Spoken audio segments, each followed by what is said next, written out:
एक भक्त की बात है। वो एक महर्षि के आश्रम में जाता था और महर्षि उसे रोज ज्ञान दिया करते थे। उनके प्रवचन में उसने सुना कि ईशावास्यमिदं सर्वम, ईश्वर का वास सभी कुछ में है, कण कण में है, हर जीव में है, प्रत्येक क्षण में है। उसे इस बात का विश्वास होने लगा और वह उन्हीं के इस विश्वास से किसी से भी डरना छोड़ दिया। उसने कहा सब में ईश्वर का वास है, यानी हर जगह वह ईश्वर को देखने लगा। कुछ दिन बाद ऐसा आया कि एक मतवाला पागल हाथी उसके रास्ते में आगे से आ रहा था और ऊपर महावत बैठा था। महावत जोर जोर से चिल्ला रहा था कि रास्ते से हट जाओ, ये हाथी पागल है, मार देगा, कुचल देगा। लेकिन उस भक्त ने उस महात्मा की बातों को ध्यान में रखते हुए कहा कि ईशावास्यमिदं सर्वम, सभी में ईश्वर का वास है, तो इस हाथी में भी ईश्वर का वास है, ये भी तो ईश्वर है, मुझे क्यों मारेंगे। उसने उसकी बात को इग्नोर किया और आगे चलता रहा। देखिए, विश्वास और अंधविश्वास में अंतर होता है। अब आपको पता चलेगा कि विश्वास किस तरह से करना चाहिए।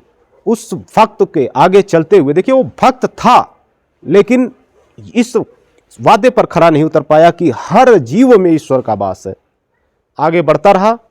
अंत में हाथी के जब नजदीक पहुंचा, हाथी पागल था ही, उसने उठा के सूंड से उस भक्त को फेंक दिया, उसकी कमर टूट गई। अगले दिन उसे कुछ लोग उठाकर उस महर्षि के पास ले गए। जब उनके प्रवचन का टाइम हुआ, महर्षि ने पूछा ये कैसे हुआ, तुम्हारी कमर में चोट कैसे आई। उसने कहा प्रभु गुरुदेव, ये आपके वचनों का प्रकोप है।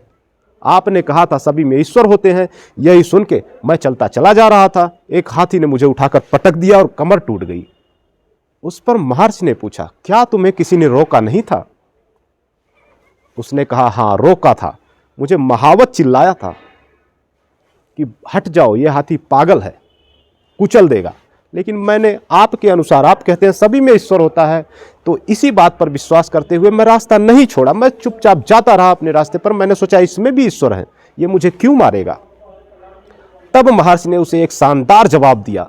शानदार जवाब क्या दिया महर्षि ने कि क्या तुम्हें हाथी में जिस प्रकार ईश्वर नजर आए हैं, उसी प्रकार उस महावत में ईश्वर नजर नहीं आए। उन्होंने पहले ही तुम्हें रोका, ईश्वर ने ही तुम्हें रोका था, तुमने ईश्वर का कहना नहीं माना। भक्ति करो, पूर्ण रूप से करो, विश्वास करो, 100% करो।